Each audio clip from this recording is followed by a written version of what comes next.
सच कहते हैं कि प्यार अंधा होता है। मामा अपनी सगी भांजी पर दिल लगा बैठा। इतना ही नहीं, अपनी पत्नी को छोड़ भांजी को लेकर फरार हो गया। आज जन सुनवाई के दौरान डरी सहमी हुई सुमन राठौर पुलिस अधीक्षक कार्यालय पहुंची। उसने जो ससुराल की प्रताड़ना के आरोप मीडिया को बताए तो होश उड़ गए। सुमन ने बताया कि उसकी शादी 2020 में टटन निवासी कामता प्रसाद राठौर के पुत्र दुर्गेश राठौर के साथ हुई थी, जो किराना व्यापारी था। सुमन ने बताया कि जब वह पहली बार ससुराल गई तो देखा उनका पति अपनी भांजी से चिपका रहता था। उसमें कुछ गलत नहीं सोचा, लेकिन एक दिन उसने अपने पति को भांजी के साथ रंगे हाथों पकड़ लिया। सुमन ने विरोध किया तो पति ने बुरी तरह से मारपीट की। सुमन ने अपनी पिता को पूरी बात बताई। घर वाले सुमन को छतरपुर से ले आए। सुमन ने महाराजपुर थाने में 2021 में दहेज प्रथा का केस भी कर दिया था। जैसे ही मामले की खबर ससुराल वालों को लगी तो उन्होंने दबाव बनाना शुरू कर दिया और दुर्गेश ने सुमन को धमकी दी, अगर केस वापस नहीं लेती हो तो सभी को जिंदा जला दूंगा।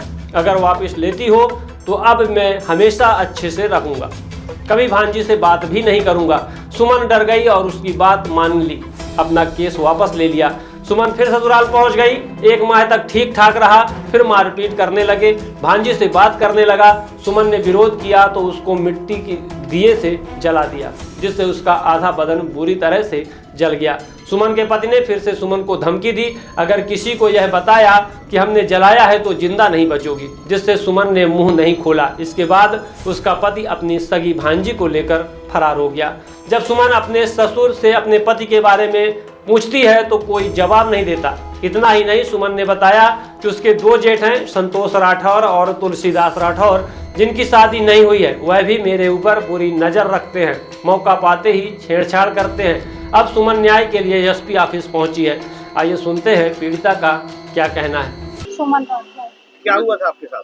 हमारे साथ मतलब शादी हुई थी तो हम लोगों का मतलब पति का सगी भांजी से अफेयर चल रहा था। तो उनका पहले से अफेयर था शुरू से 10 साल से। तो उनने हमारे साथ शादी करके फिर उसके बाद केस वर्स हुआ था, मारपीट करते थे। तो हमने केस भी दहेज प्रथा का लगाया था और उसके आगे फिर मतलब हमने केस करने के बावजूद भी दहेज प्रथा का केस किया था। तो उन लोगों ने हमें मारपीट के केस वापसी लगवा लिया था, मम्मी पापा से कह के धमकी देके। और फिर उसके बाद केस लेके वापसी हो गए। फिर उसके बाद मतलब केस वापसी करके फिर उसने मुझे जला दिया 1-2 महीने बाद। 1-2 महीने जलाने के बाद और फिर उसने वो मुझे छोड़ के ही भाग गया। वो छोड़ के भाग गया। फिर वो अकेले गया था पहले, फिर उसके बाद फिर हमें अकेले से यहाँ से छोड़ के फिर लौट के आया था 1 महीने बाद। किसके साथ भागा है? भांजी के साथ, सगी भांजी के साथ गया था। अभी भी भांजी उसी के साथ? अभी भी भांजी उसी के साथ है। और ये तस्वीर है, मामा भांजी है ये।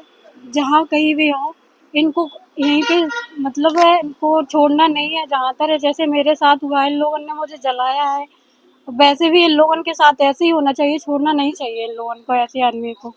आज कहाँ है? आज मैं SPI साहब लोग आए थे मदद मांगने के लिए कि मेरा दहेज प्रथा का केस फिर से चालू किया जाए। क्या बोला था आपने?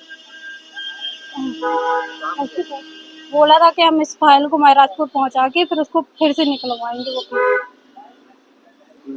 मुझे जेठ ने भी परेशान किया था, उसका नाम संतोष है। और बड़े भी है तो बड़े भी तुलसीदास है, तो वो भी उनको सब पता होने के बावजूद भी वो लोग भी ऐसे ही करते हैं। कैसे परेशान करते थे? परेशान करते छेड़खानी करते थे, रूम में जाते थे, कभी देखते थे, कभी हस्बैंड घर में नहीं रहते थे तो हस्बैंड मतलब बाजार गए होते तो बाजार से आके फिर ये लोग कमरे में सीधे घुस आते जेठ।